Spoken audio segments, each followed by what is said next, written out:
Welcome to the Slop Temple. We pray this video helps. In this video, I will explain how to make a goods receipt note in Tally ERP 9.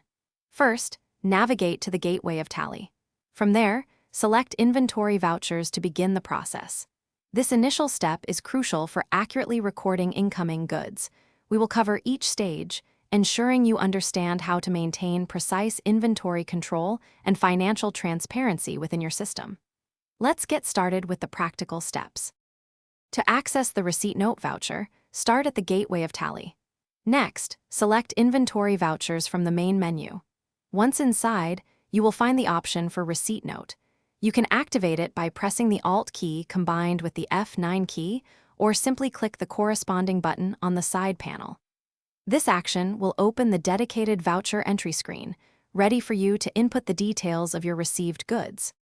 Now, let's fill in the essential details for your goods receipt note.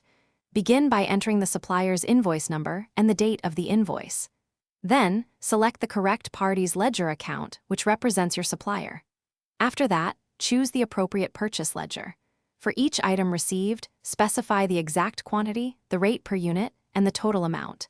Ensure all these fields are accurately completed for proper record keeping and inventory updates.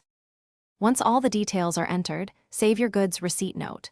To do this, simply press the Enter key repeatedly until you see the Yes or Accept prompt, then confirm. After saving, it is good practice to verify your entry. You can check the GRN in the daybook or review the updated stock levels in the stock summary. This ensures that your inventory records are accurate and reflect the newly received goods. Thanks for watching. Consider subscribing if we helped you.